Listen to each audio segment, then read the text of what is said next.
3天饿9顿的挨饿专家这次是真的走运了，粉粉嫩嫩的松鸡蛋，个大饱满的大青蟹，胳膊还粗的烤辣条，猴面包果都只能算是饭后零食。马达加斯加的红树林海岸，环境恶劣，气候干燥，是无数探险家心中的禁地。本期德爷却要向他发起挑战。此次挑战与以往不同，德爷不再需要在最荒凉的地方生存10天，而是在最极端的环境中挑战自己的极限，证明自己可以重返文明世界。搭乘海尔兄弟的独木舟，德爷来到了沼泽地深处，依旧老规矩，不带食物，不带求生工具，甚至连头发都不带。德爷要在10天内抵达40公里外的小渔村，没有缺德地图，也没有指南针。德爷先凭借太阳辨别一下前进的方向。这片沼泽地每天都会被海水淹没2遍，德爷需要尽快从这里走出去。但这膝盖深的淤泥让德爷寸步难行，每走一步双脚都会疯狂下潜。照这样下去可不行，于是德爷双手双脚齐上阵，采用匍匐前进的方式往前爬，用了半个小时，终于离开了这片浅滩。本以为后面的旅程会比较顺利，可这时前方又被一条河流拦住。德爷水性本来就很普通，河里还有凶猛的鳄鱼，贸然下水显然不是明智之举。于是他决定朝东北方向前进。走着走着，德爷又发现了一个新的问题，海水正在以惊人的速度涨潮，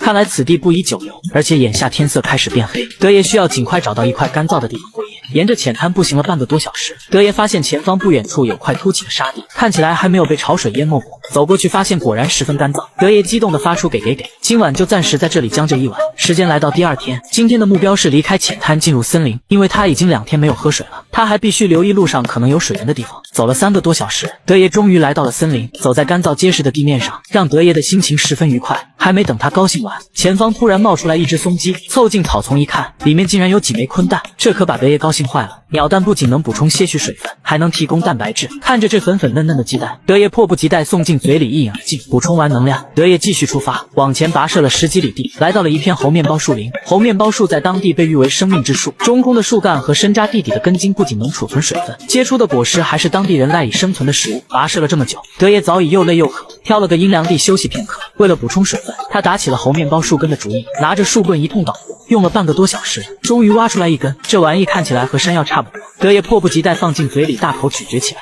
猴面包树的树根80%都是水组成，不仅能补充水分，还能提供碳水化合物。吃完，德爷还不忘把坑埋起来，这样有利于树根再生长。眼下天色不早，德爷打算休息一晚再出发。时间来到第3天，正忙着赶路的德爷发现了几颗掉落的猴面包果。猴面包果富含维生素和微量元素，德爷挑了个完整的，撬开露出里面的果肉，这形状看起来有点像核桃。德爷拿起一块放进嘴里，吃起来有点甜，还有一股淡淡的麦芽香味。吃完，他又在附近捡了2颗，打算在路上吃。继续上路，德爷发现了一条干涸的河床，这里的泥土十分潮湿，往下挖说不定能找到淡水。说干就干，德爷掏出小手就开始往下挖，果不其然，没一会就渗出来水，这色泽看起来和波波奶茶差不多。德爷直接畅饮了起来，这味道简直好极了，解渴指数更是牛肉的几10倍。没有储水容器，德爷就将捡来的面包果钻出一个孔，用捡来的贝壳一点点往里灌，足足装满了2颗。德爷这才心满意足的出了发。没想到赶路途中又偶遇了一条野生大辣条，送上门的蛋白质不要白不要。德爷抄出木棍对其进行一番物理超度，接着找块风湿宝地，德爷准备在这里休息一晚。为了能吃上鲜美的辣条肉，德爷又干起了老本行。这里气候干燥，生火对德爷来说简直易如反掌，3下5除2就升起了熊熊烈焰。接着在地上抛一个坑，把辣条盘旋在里面炭烤，然后用沙土掩埋好，把火种转移上去，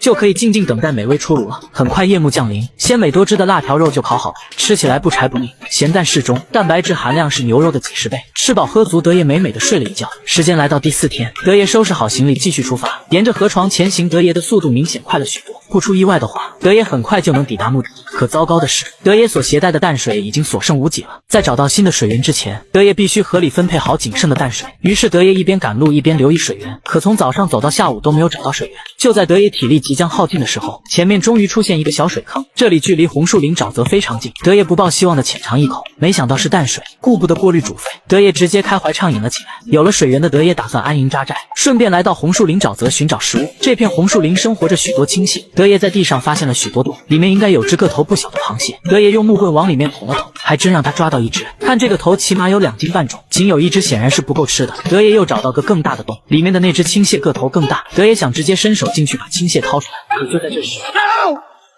成功抓到2只大青蟹，让德爷心满意足。返回营地，升起火堆，直接把青蟹放在火上烤。没一会儿，德爷终于能享用大餐了。看看这个大饱满的蟹腿肉，吃进嘴里让人幸福感满满，就更别提蛋白质含量还是牛肉的几10倍了。每每吃上这么一顿，原本疲惫的身体瞬间变得精神起来。时间来到第5天，德爷预感自己离渔村的距离越来越近了，可他不知道接下来的路程才是本趟挑战最艰难的。走在松软的沙地上，不仅非常消耗体力，而且沙子还会把热量反射在身体上。为了更好的观察周围的地形，德爷打算爬上不远处的沙丘。就这样走3步滑2步，费了9牛2虎之力，德福终于爬了上来。可没想到前面的沙丘一个比一个高，他走了1天也没有走出去，身上带的水也已经喝光了。今天想要抵达目的地是不可能了。德爷打算原地休整1晚，明天再出发。时间来到第6天，沙丘看起来还是一望无际，一直没有找到渔村。德爷对前进的方向产生了怀疑，要知道一旦错过渔村，等待他的将是一望无际的沙漠。好在没走一会，地面上出现了许多牛蹄印，重新点燃了德爷的信心。没猜错的话，距离村庄不远了。卯住劲翻过最后一片沙丘，德爷终于见到了沙漠中最美丽的风景。不远处的渔村映入眼帘。到此，德爷顺利结束了本期挑战。